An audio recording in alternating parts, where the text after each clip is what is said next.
3 minutes to the gentleman from Colorado, Mr. Lopez. Thank you.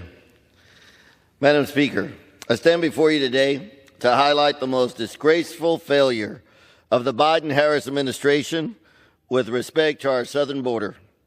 The most important job of a president is to protect our borders from invasion of any criminal element that seeks to undermine the safety of American citizens, our communities, and our nation. President Biden, in his misplaced wisdom, determined that the best person suited for that job was not himself, but his vice president, Kamala Harris. He announced that as the border czar, Kamala Harris was competent and understood what needed to be done to protect our southern border. Boy, was he wrong in making that decision. Perhaps Vice President Harris misread the memo that stated she was tasked with protecting our border, not surrendering it. Her incompetence has made every state in America a border state, leaving local governments to deal with violent criminal gangs, thugs, murderers, sex traffickers, and drug smugglers. In recent weeks, I, along with the rest of the public, have watched the events in Aurora, Colorado with horror, as members of a violent Venezuelan prison gang commandeered multiple apartment complexes, gave the green light to kill cops, and wreaked havoc on small Colorado communities. This administration insists that our border is secure. If this administration won't do anything about the vicious gangs running rampant in our country, I will. I've introduced a bill that would compel the Department of Homeland Security to quickly detain and deport all illegal immigrants with known gang affiliations.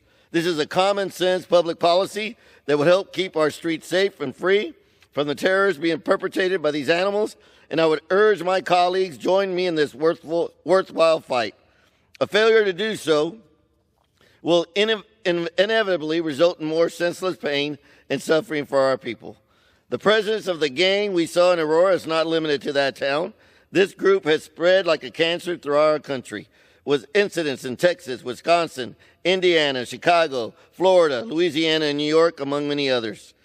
A recent CBP report showed that over 500,000 individuals have been flown in and paroled by this administration in a massive and largely unseen mass parole program. Kamala Harris doesn't care about this crisis, and she doesn't care about the Americans that she is hurting.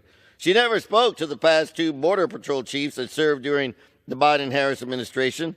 She has only visited the southern border 1 time during the past 4 years. That's not leadership. That's not someone trying to solve a problem. That's someone who is trying to hide from a problem that she created. This crisis has created a real heartbreak and human cost. Many men, women, and children have been targeted and victims of abuse or trafficking. Something not often talked about is the mental health impact this has on the DHA law enforcement officers. In 2022, 17 members of the CBP committed suicide. That point is that something must be done. We have a moral responsibility to right this wrong. We can start that effort by deporting the gang members that have been allowed to breed in our country.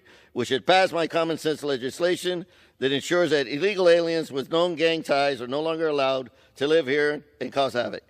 I will fight every single day. I'm here to make that happen. I would urge all my members to do the same. Thank you, and I yield back.